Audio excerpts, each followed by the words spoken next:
ইয়া রহমান ইয়া রহিম। জীবনের সর্বশেষ যে কাজটা কথাটা বলেছিলেন সেটা ছিল কি? নামাজ। ইন্তেকালের 5 দিন আগে প্রচন্ড জ্বর হলো, মাথায় যন্ত্রণা হলো, বারবার বেহুশ হয়ে পড়েন। যে রাত্রে ইন্তেকাল করবেন সেই রাত্রে সাহাবায়ে কেরাম কেউ ঘরে ফেরে নাই, সবাই কাঁদতেছে। সকলের ধারণা নবীজি খুব তাড়াতাড়ি বিদায় হয়ে যাবেন।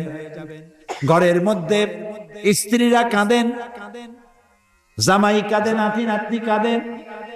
সব থেকে বেশি কাঁদছেন হযরতে মা ফাতিমা রাদিয়াল্লাহু তাআলা আনহা। রাসূলুল্লাহর হুশ এলো, হযরত ফাতেমার কান্না দেখে কাছে ইশারা করে ডাকলেন, কানে কানে কি যেন বললেন। হযরত ফাতেমার কান্না বন্ধ হয়ে গেল।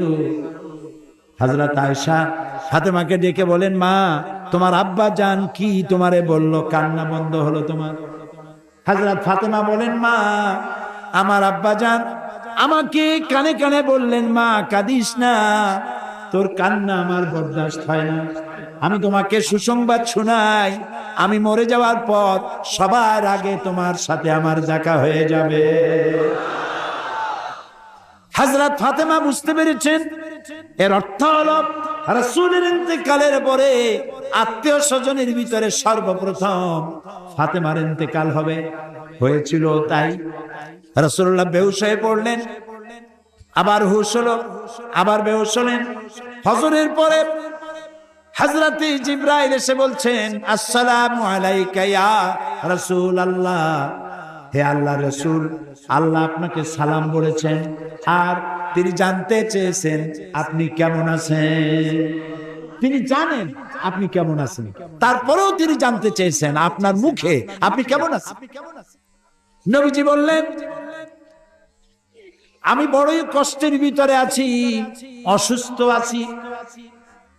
হযরতে জিবরাইল বলছেন, ইয়া রাসূলুল্লাহ, একজন নতুন ফেরেশতা এসেছে আজ আমার সাথে, যে ফেরেশতা কোন মানুষের কাছে আসার জন্য অনুমতি কোনোদিন চায় নাই আর কোনোদিন চাবেও না, শুধু আপনার অনুমতি চায় আপনার কাছে আসার জন্য। সে ফেরেশতার নাম মালাকুল মউত। হযরতে মালাকুল মউত রাসূলের অনুমতি নিয়ে রাসূলের জাসাদ মুবারকের কাছে এসে সালাম পেশ করলেন। বললেন, ইয়া রাসূলুল্লাহ, আদম আলাইহিস সালাম থেকে নিয়ে শুরু করে এই পর্যন্ত আমি যত মানুষের জান কবজ করেছি আর কিয়ামত পর্যন্ত যত মানুষের জান কবজ করব, কারো কাছে অনুমতি চাই নাই, অনুমতি চাওয়াও আমার লাগবে না। কিন্তু আজকে আসার সময় আল্লাহ রাব্বুল আলামিন আমাকে বলেছেন আমি যেন আপনার অনুমতি চাই। রাসূলুল্লাহ বললেন, মালাকুল মউত, আমি যদি তোমাকে অনুমতি না দেই? হযরতে মালাকুল মউত বলেন, ইয়া রাসূলুল্লাহ, আল্লাহ তাআলা বলেছেন অনুমতি যদি না পাও ফিরে এসো। আল্লাহু আকবার, আল্লাহু আকবার। হযরতে জিবরাইল বলেন, ইয়া রাসূলুল্লাহ, আল্লাহ রাব্বুল আলামিন আপনার সঙ্গে দিদারের ইন্তজার করতেছেন। নবী বললেন, মালাকুল মউত, তুমি তোমার কাজ শুরু করতে পারো।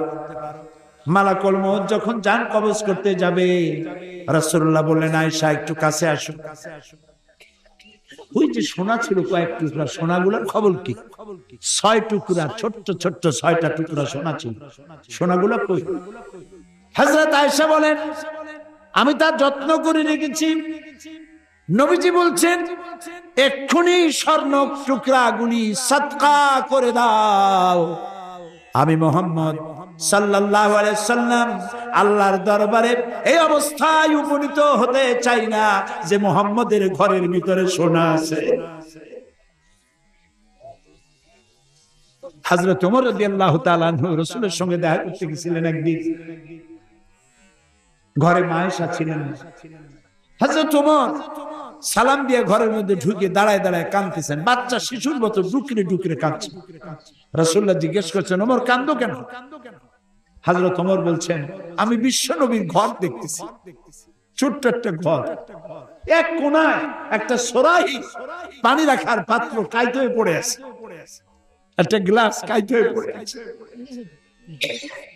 আর এক কোনায় 1 কেজি কি আধা কেজি জব পড়ে আছে, আর রাসূল শুয়ে আছেন দড়ি দিয়া বুনানো একটা খাটিয়ার উপরে, চাদর নাই, বালিশ নাই, হাত মোবারক মাথার তলে দিয়ে শুয়ে আছে, পিঠ মোবারকে দড়ির দাগ কেটে আছে। হযরত ওমর বলছেন, ইয়া রাসূলুল্লাহ, আমি তো বরদাস্ত করতে পারছি না, বিশ্বনবী তার পিঠে দড়ির দাগ, পানির পাত্র কাইট হয়ে পড়ে আছে, খাট নাই, বালিশ নাই, আপনি আমাকে অনুমতি দেন, আমি আপনার জন্য একটা তোষক বানাই নিয়ে আসি। রাসূলুল্লাহ বললেন, ওমর, আমি তো দুনিয়ার শান্তি করতে আসি নাই, আমি যদি ওহদ পাহাড়কে বলি ওহদ আমার জন্য সোনায় পরিণত হয়ে যা, ওহদ পাহাড়টাই সোনা হয়ে যাবে, শান্তি করতে আসি। নবীজি বললেন, আয়েশা রে, সোনাগুলি বিতরণ করে দাও, সাদকা করে দাও। মালাকুল মউতকে বললেন, তুমি তোমার কাম সারো। জান কবর শুরু হয়ে গেল। নবীজি জীবনের শেষ কথা মুখ থেকে উচ্চারিত হলো, আসসালাত আসসালাত ওয়া মা মালাকাত আইমানুকুম, ও আমার উম্মতেরা, নামাজ নামাজ। ইন্তেকালের সময় মেয়ের কথা বললেন না, নাতির কথা বললেন না, জামাইয়ের কথা বললেন না, উম্মতকে স্মরণ করালেন, ও আমার উম্মতেরা, নামাজ ছেড়ে দিও না, আর তোমার অধীনস্থ ব্যক্তিদেরকে জ্বালা যন্ত্রণা দিও না, চাকর বাকরের জ্বালা যন্ত্রণা দিও না, গরিব মানুষের দিকে লক্ষ্য রেখো, আর আমি চিরজনমের মতো তোমাদের থেকে বিদায় নিয়ে গেলাম, নামাজ ছেড়ে দিও না। কিয়ামতের দিন ওই রাসূল যদি আমাদেরকে উম্মত বলে পরিচয় না দেন, জান্নাতে যাওয়ার উপায় নাই।